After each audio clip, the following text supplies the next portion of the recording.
Si pensamos en los acontecimientos del 2 de mayo de 1808, que aún se conmemora cada año en Madrid, automáticamente pensamos en los cuadros de Goya, en Daoíz y Velarde, en Manuela Malasaña. Pero, ¿alguna vez te has preguntado quién fue la mente detrás de la invasión y el asedio francés a Madrid? Ese dudoso honor pertenece a Joaquín Murat, destacado militar y político francés que ascendió hasta convertirse en mariscal del Imperio y rey de Nápoles. Su vida estuvo marcada por su estrecha relación con Napoleón Bonaparte, su cuñado, y al que más tarde terminó traicionando. Os contamos esto y mucho más a continuación. Soy Luis Quevedo, divulgador científico. Y yo soy María José Rubio, historiadora y escritora. Y esto es Despierta tu curiosidad, un podcast diario sobre historias insólitas de National Geographic. Y recuerda, más curiosidades en el canal de National Geographic y en Disney+.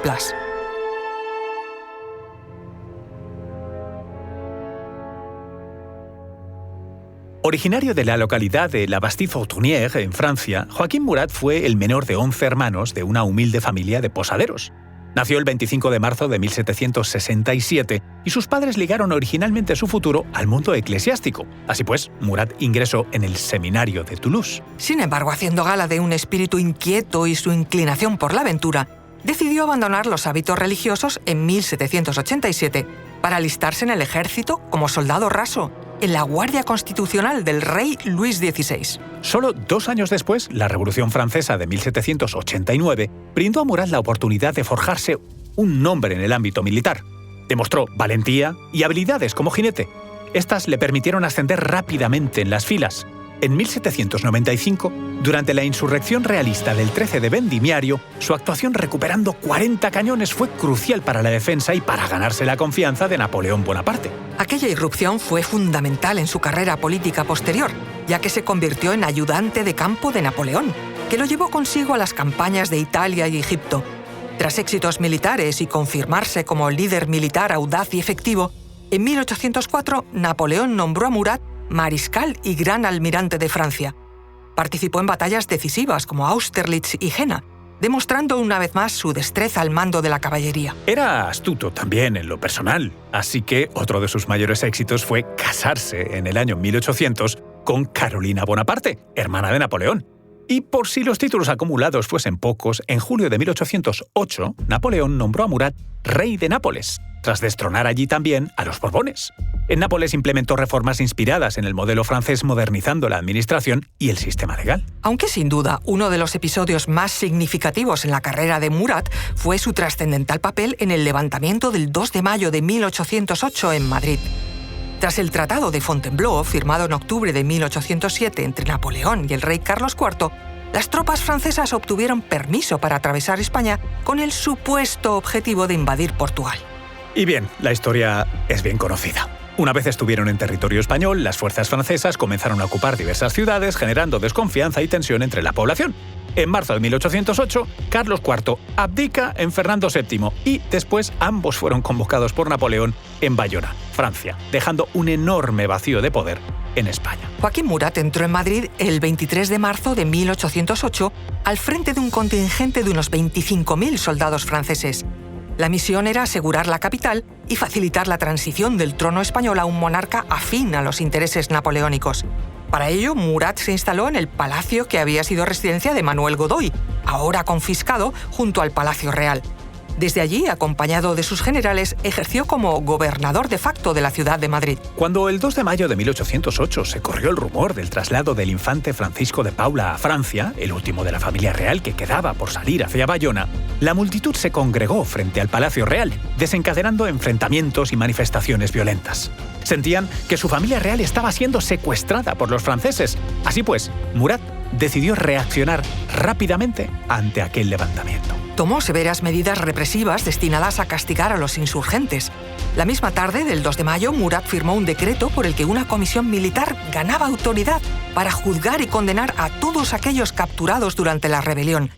Se estipuló que serían arcabuceados todos cuantos durante la rebelión hayan sido presos con armas. También prohibió las reuniones públicas y decretó el desarme de la población. Es decir, se declararon ilícitas todas las reuniones en lugares públicos con el objetivo de prevenir posibles actos de resistencia. Y por último, se aprobaron ejecuciones sumarias.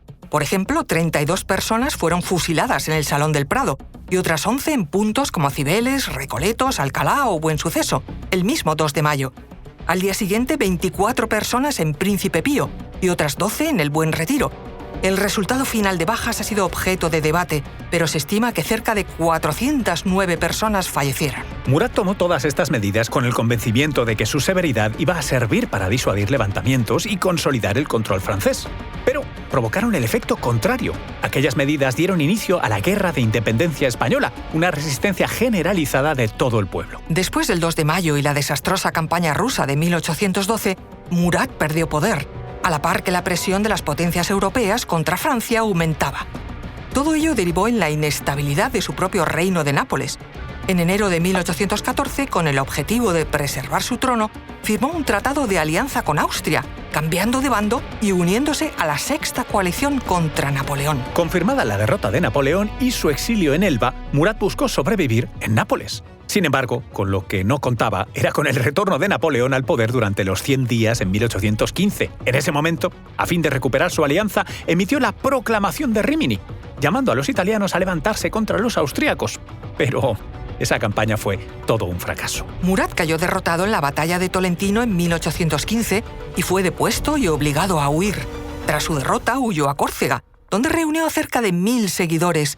Impulsado por la esperanza de recuperar su trono, organizó una expedición que zarpó de Ajaccio el 28 de septiembre de ese mismo año. Desconociendo la hostilidad local y confiando en un apoyo popular que no existía, Murat desembarcó con solo 29 hombres. Lejos de ser recibido como un liberador, fue rápidamente capturado por las autoridades locales y encarcelado en el castillo de Pizzo. El 13 de octubre de 1815, tras un juicio sumario, Murat fue condenado a muerte por alta traición. Mostrando una gran valentía, rechazó que le vendaran los ojos y se enfrentó al pelotón de fusilamiento con dignidad. Sus últimas palabras fueron: «Soldados, apuntad al corazón, pero perdonad la cara». Décadas después de su muerte, el sueño de la unificación de Italia se haría realidad. Algunos recordaban a aquel mariscal francés que, con su arrogancia y desmesurada ambición, pronunció uno de los primeros llamamientos a la independencia de la península. Recuerda que Despierta tu Curiosidad es un podcast diario sobre historias insólitas de National Geographic. Disfruta de más curiosidades en el canal de National Geographic y en Disney+. Ah, y no olvides compartir el podcast si has disfrutado con nuestras historias.